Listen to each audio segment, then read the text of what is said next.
This channel does not promote any violent, harmful, or illegal activities. All content provided by this channel is meant for an educational purpose only. এই যে দুর্নীতির ছোঁয়া সেটা থেকে কি কোনোভাবেই এড়াতে পারছে না এসএসসি নতুন নিয়োগ প্রক্রিয়া? কেন বলছি এই কথা? কেননা দাগী শিক্ষকের তালিকায় সেখানে নাম এবার ইন্টারভিউ লিস্টে। আরো একবার জানাই, দাগী শিক্ষকের তালিকায় নাম ইন্টারভিউ লিস্টে। তথ্য প্রমাণ সামনে এনে বিস্ফোরক দাবি করছেন বিজেপি নেতা তরুণ জ্যোতি তিওয়ারি। একই অভিযোগে সরব আইনজীবী ফিরদৌস শামীমও। রায়গঞ্জের বাসিন্দা নীতিশ রঞ্জন বর্মনের নাম অযোগ্য শিক্ষকদের তালিকায়। তার স্ত্রীও বিষয়টি স্বীকার করেছেন। অযোগ্য হয়েও কিভাবে পরীক্ষায় বসলেন, আবার ইন্টারভিউর ভেরিফিকেশনের জন্য ডাকও পেয়ে গেলেন কিভাবে, সেটা নিয়ে উঠছে প্রশ্ন। তার স্ত্রী ঠিক কি বলছেন শোনাই আপনাদের।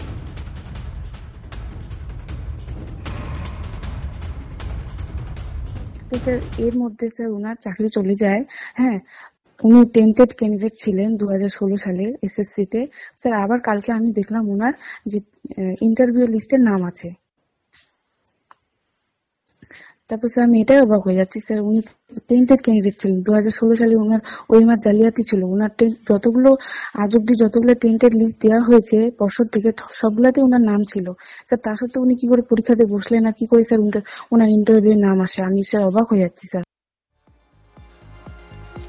আপনাদের শোনালাম তার স্ত্রী ঠিক কি বলছেন, তার বক্তব্য শোনালাম আপনাদেরকে। সরাসরি চলে যাবো, আমাদের সঙ্গে রয়েছেন প্রতিনিধি সুমন, রয়েছেন সুমন মহাপাত্র। সুমনের কাছে চলে যাবো। সুমন, যে দুর্নীতি এড়ানোর জন্য এত কিছু এত চেষ্টা, সেই দুর্নীতির ছোঁয়াচ কি কোনোভাবেই এড়াতে পারছে না এসএসসির এই নতুন নিয়োগ প্রক্রিয়া?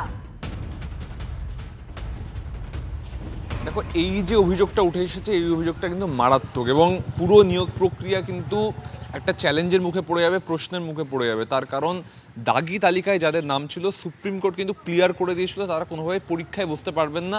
তারপরে তো রেজাল্ট বেরোনো, ইন্টারভিউ লিস্ট, ভেরিফিকেশন, এগুলো পরের বিষয়। কিন্তু যেটা দেখা যাচ্ছে যে এই দাগী তালিকায় নাম রয়েছে নীতিশ রঞ্জন বর্মনের এবং তার যে ডেট অফ বার্থ, সেই ডেট অফ বার্থ মিলে যাচ্ছে সেই ব্যক্তির সাথে যিনি ইন্টারভিউতে ডাক পেয়েছেন। এটা কিভাবে হতে পারে? অর্থাৎ সেই ব্যক্তি, তিনি দাগী, তিনি জালিয়াতি করে শিক্ষকতার চাকরি অর্জন করেছিলেন, সেজন্য তার চাকরি বাতিল হয়েছিল। এখন তিনি আবার এই যে কলুষমুক্ত স্বচ্ছ নিয়োগ প্রক্রিয়া হচ্ছে বলে এসএসসি দাবি করছে সুপ্রিম কোর্টের নির্দেশে, সেখানেও পার্ট হয়ে যাচ্ছেন। অর্থাৎ এসএসসি নিয়োগ প্রক্রিয়া কিন্তু, এই প্রক্রিয়ায় কিন্তু প্রশ্নাতীত রইল না। এই প্রক্রিয়াকে ঘিরে কিন্তু অনেক প্রশ্ন উঠে গেল এবং আইনজীবী ফিরদৌস শামীম, আইনজীবী তরুণ জ্যোতি তিওয়ারি এবং তার খোদ স্ত্রী, তিনিও মেনে নিচ্ছেন যে তিনি দাগী শিক্ষক, তিনি জালিয়াতি করে চাকরি পেয়েছিলেন, তিনি আবার ইন্টারভিউতে ডাক পেয়েছেন। এবার তো এই পুরো প্যানেল নিয়ে, পুরো লিস্ট নিয়ে আবারও কিন্তু মামলার আশঙ্কা থেকেই যাচ্ছে, চ্যালেঞ্জের আশঙ্কা থেকেই যাচ্ছে। একেবারে সুমন, তুমি আমাদের সঙ্গে থাকো, আমাদের এই মুহূর্তে আপনাদেরকে দেখাচ্ছি তিনটে উইন্ডোর মাধ্যমে দেখাচ্ছি প্যানেলে যে নাম রয়েছে সেগুলো এক একটা সাল, অর্থাৎ 2016, তারপরে 2025 দাগী যে তালিকা, সেই তালিকায় সেখানে জল করছে তার নাম। আর এবারে যে পাশের তালিকা, সেই তালিকাতেও সেখানে তার নাম রয়েছে। তিনটে উইন্ডোর মাধ্যমে আপনাদের সামনে বোঝানোর চেষ্টা করছি পুরো বিষয়টি। 2016, 2025 যে দাগীর তালিকা, সেই তালিকায় তার নাম এবং 2025 ইন্টারভিউ লিস্টেও তার নাম রয়েছে। কিন্তু প্রশ্ন হচ্ছে যে কিভাবে এটা সম্ভব হলো? দাগী শিক্ষকের তালিকায় যার নাম, সেই নাম কিভাবে তার নাম ইন্টারভিউ লিস্টে চলে গেল? তথ্য প্রমাণ সামনে এনে বিস্ফোরক দাবি করেছেন বিজেপি নেতা তরুণ জ্যোতি তিওয়ারি এবং এই একই অভিযোগে সরব হয়েছেন আইনজীবী ফিরদৌস শামীমও। রায়গঞ্জের বাসিন্দা নীতিশ রঞ্জন বর্মন, তার নাম অযোগ্য শিক্ষকের তালিকায়। তার স্ত্রীও বিষয়টি স্বীকার করেছেন। আমি আরো একবার চলে যাবো সুমনের কাছে। সুমন, এই বিষয়টা এটা কিভাবে সম্ভব হতে পারে? মানে এটা তো পুরোপুরি ভাবে একটা দুর্নীতি যাতে না হয় সে কারণে অনেকগুলো ভেরিফিকেশন করে তারপরেই তো এবারে এই পরীক্ষা, এই তালিকা প্রকাশ করার কথা। তাহলে এটা যদি এসএসসির পক্ষ থেকে ভুলও বলা হয়ে থাকে, সেই ভুলটা কি করেই বা হতে পারে? দেখো, এসএসসি তরফ থেকে কোনো ভার্সন এখনো এসে পৌঁছয়নি, তবে একটা বিষয় খুব পরিষ্কার করে তোমাকে বোঝাই। ইনি হচ্ছেন বাংলা মিডিয়ামের এডুকেশন সাবজেক্টের ফিজিক্যাল হ্যান্ডিক্যাপ তালিকার অংশোদ্ভূত শিক্ষক, যিনি 2016 সালে প্যানেলভুক্ত হয়েছিলেন, চাকরি পেয়েছিলেন। 2025 সালে কোর্টের নির্দেশে যে জালি তালিকা বেরোয়, দাগী তালিকা বেরোয়, সেখানে তার নাম ইনক্লুডেড হয়। এর অর্থ তিনি কিন্তু কোনোভাবে পরীক্ষায় বসতে পারবেন না, তার অ্যাডমিট কার্ড ইস্যু হওয়ার কথাই নয়। কিন্তু এক্ষেত্রে দেখা যাচ্ছে তিনি কল ফর ভেরিফিকেশনে ডাক পাচ্ছেন, ইন্টারভিউ লিস্টে তার নাম রয়েছে। এসএসসি এই ভুলটাকে যদি ভুল হিসেবে শুধু দেখতে চায়, তাহলে কিন্তু বিরোধীরা অন্তত ছেড়ে কথা বলবে না। তার কারণ এটা কিন্তু অত্যন্ত সেন্সিটিভ একটা এক্সাম প্রক্রিয়া চলছিল সুপ্রিম কোর্টের নির্দেশে, সেখানে কিন্তু এই এত বড় একটা ভুল থেকে গেল। এসএসসির তরফ থেকে কোনো বার্তা এখনও এসে পৌঁছয়নি। তবে এটাকে কোনোভাবেই কিন্তু শুধুমাত্র ছোট্ট একটা মিস্টেক বলে গণ্য করা যাবে না। তার কারণ একজন দাগি শিক্ষক, একজন বাদ পড়া শিক্ষক, সুপ্রিম কোর্টের নির্দেশে যার চাকরি বাতিল হয়েছে সেই শিক্ষক, তিনি কিন্তু এই নতুন প্রক্রিয়ার অংশভূত হয়েছেন। এর অর্থ কিন্তু এই প্রক্রিয়াও কলুষমুক্ত হলো না, প্রশ্নাতীত রইল না। এই যে লিস্ট, এই লিস্ট কিন্তু ভবিষ্যতে চ্যালেঞ্জের মুখে পড়তে হতে পারে।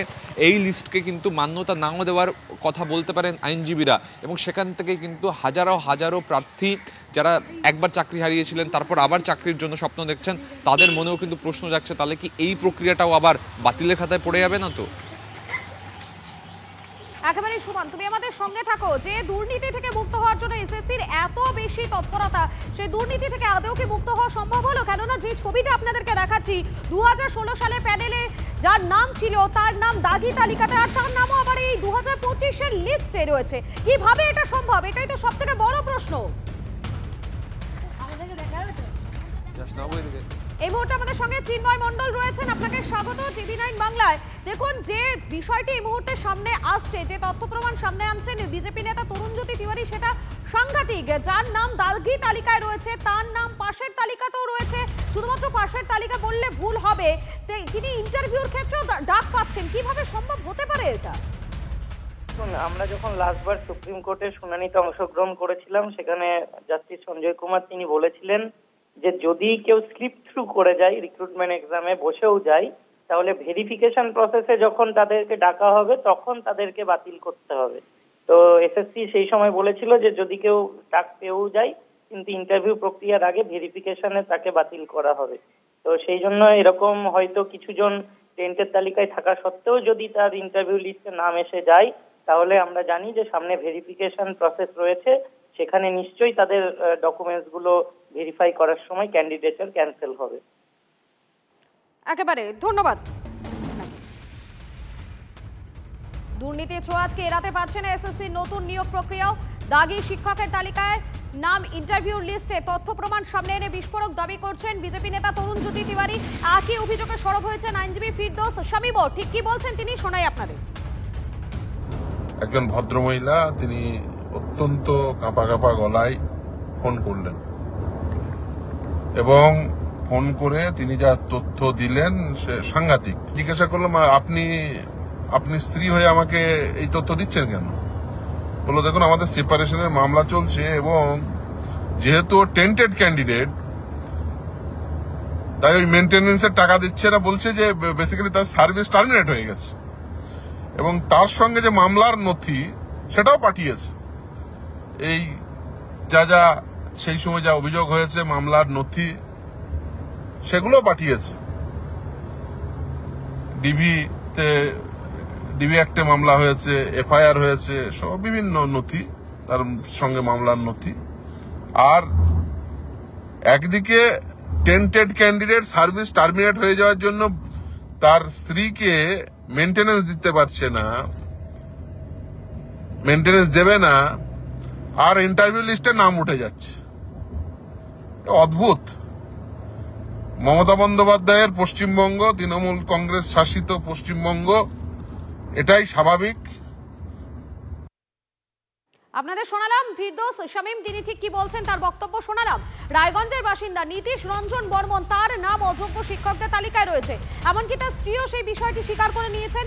অযোগ্য হওয়ার পরেও কিভাবে পরীক্ষায় বসলেন তিনি, আবার ইন্টারভিউ ভেরিফিকেশনের জন্য ডাকও পেয়ে গেলেন, তা নিয়ে একাধিক প্রশ্ন উঠছে এই মুহূর্তে। দুর্নীতির ছোঁয়াচকে এড়াতে পারছে না এসএসসির নতুন নিয়োগ প্রক্রিয়াও। দাগি শিক্ষকের তালিকায় নাম ইন্টারভিউ লিস্টে তথ্য প্রমাণ সামনে এনে বিস্ফোরক দাবি করেছেন বিজেপি নেতা তরুণজ্যোতি তিওয়ারি। একই অভিযোগে সরব আইনজীবী ফিরদৌস শামীমও। রায়গঞ্জের বাসিন্দা নীতিশ রঞ্জন বর্মনের নাম অযোগ্য শিক্ষকদের তালিকায়, তার স্ত্রী ঠিক কি বলছেন শোনাই একবার আপনাদের। এর মধ্যে স্যার ওনার চাকরি চলে যায়। হ্যাঁ, উনি টেন্টেড ক্যান্ডিডেট ছিলেন 2016 সালে এসএসসিতে। স্যার আবার কালকে আমি দেখলাম ওনার যে ইন্টারভিউ লিস্টের নাম আছে। তারপর স্যার আমি এটাই অবাক হয়ে যাচ্ছি, স্যার উনি টেন্টেড ক্যান্ডিডেট ছিলেন 2016 সালে। ওনার ওইমার জালিয়াতি ছিল। ওনার যতগুলো আজ অব্দি যতগুলো টেন্টেড লিস্ট দেওয়া হয়েছে পর্ষদ থেকে, সবগুলাতে ওনার নাম ছিল। স্যার তা সত্ত্বেও উনি কি করে পরীক্ষাতে বসলেন, আর কি করে স্যার ওনার ইন্টারভিউ নাম আসে? আমি স্যার অবাক হয়ে যাচ্ছি স্যার। আপনাদের শোনালাম তিনি ঠিক কি বলেছেন, তার বক্তব্য আপনাদের শোনালাম। আমি সরাসরি আরো একবার সুমনের কাছে চলে যাবো। সুমন রয়েছেন আমাদের সঙ্গে। সুমন, তুমি নিজে তার স্ত্রীর সঙ্গে কথা বলেছো, তার স্ত্রীও বিষয়টি মেনে নিয়েছেন যে তার নাম এই দাগি তালিকায় ছিল, এমনকি তার স্ত্রীও হতবাক কিভাবে তিনি আবার ইন্টারভিউতে ডাক পাচ্ছেন। দেখো, একটা বিষয় তোমাকে বলে রাখি, সুপ্রিম কোর্টের নির্দেশের পর প্রচুর দাগি শিক্ষক যারা এরকম পরীক্ষায় অ্যাপ্লাই করে দিয়েছেন তাদের অ্যাডমিট কার্ড এসএসসি বাতিল করেছিল, এবং সেই বাতিল করা তালিকায় কেন নীতিশ রঞ্জন বর্মনের নাম থাকবে না এই প্রশ্ন তুলতে হবে। এই প্রশ্ন বিরোধীরা তুলছেন, তার কারণ কোনোভাবে তিনি কিন্তু এই এসএসসির পুরো প্রক্রিয়াটাকে পাশ কাটিয়ে বেরিয়ে এলেন। দাগি হওয়া সত্ত্বেও তিনি পরীক্ষায় বসলেন, পরীক্ষায় নম্বর পেলেন, এবং এখন তিনি ইন্টারভিউ দিতে যাবেন হেলে দুলে। সেখানে তার ভেরিফিকেশনের নাম বাদ হবে কি হবে না, আমাদের এই খবরের জেরে না তার নাম বাদ হবে কি হবে না সেটা পরবর্তী বিষয়, কিন্তু এই যে প্রক্রিয়া, সেই প্রক্রিয়াকে ঘিরে তো প্রশ্ন উঠে গেল। তার নিজের স্ত্রী তিনি বলছেন যে তিনি একজন টেন্টেড ক্যান্ডিডেট, তার স্বামী, তিনি কেন চাকরি পাবেন, তিনি কেন ইন্টারভিউতে ডাক পাবেন। একটা জিনিস ভালো করে বোঝো, ইন্টারভিউতে ডাক পাওয়ার পর ভেরিফিকেশনে তিনি বাদ হয়ে গেলেন, মিটে গেল তা কিন্তু নয়। এই জায়গায় কিন্তু আরও একজন ক্যান্ডিডেট ডাক পেতে পারতেন, তার হয়তো চাকরি হতে পারতো। এই লিস্টটাকে আবার নতুন করে তৈরি করতে হবে, সেক্ষেত্রে এই লিস্টের স্বচ্ছতা নিয়ে প্রশ্ন উঠে যাবে, সেক্ষেত্রে সেই লিস্ট বাতিলের দিকে চলে যেতে পারে, যেখানে আমরা এত বড় একটা সেন্সিটিভ কেসের মধ্যে দিয়ে যাচ্ছি। 26,000 শিক্ষক শিক্ষাকর্মী চাকরি বাতিল হয়ে গেছে, সুপ্রিম কোর্টে মামলা চলছে, সেখানে এত বড় ভুল হয় কি করে, এই প্রশ্নটাই কিন্তু বিরোধীরা তুলছে। এবং এরকম একজন নীতিশ রঞ্জন বর্মনকে লোকেট করা গেছে, এরকম কি আরও অনেকে এই দাগি শিক্ষক যারা এই তালিকার মধ্যে ঢুকে বসে রয়েছেন, এই প্রশ্ন কিন্তু বিরোধীরা তুলছেন। এবং এক্ষেত্রে তো অত্যন্ত সিরিয়াস ম্যাটার হয়ে যাচ্ছে, তার কারণ তার নাম 2016 সালের প্যানেলে ছিল এডুকেশন সাবজেক্টে বেঙ্গলি মিডিয়ামে পিএইচ ক্যাটাগরিতে। পরবর্তীকালে তিনি অযোগ্য শিক্ষক বা দাগি তালিকায় তার নাম বেরোচ্ছে, সেটা জানার পরেও এবং সেটা বোঝার পরেও এসএসসির কাছে তো সেই ডেটাবেস আছে, তারপরেও কি করে এই ব্যক্তি তিনি পাশ কাটিয়ে ফাঁক গোলে ঢুকে গেলেন, এটা নিয়ে কিন্তু বিরোধীরা প্রশ্ন তুলছে। মধুকল্পিতা, একেবারেই ধন্যবাদ তোমাকে।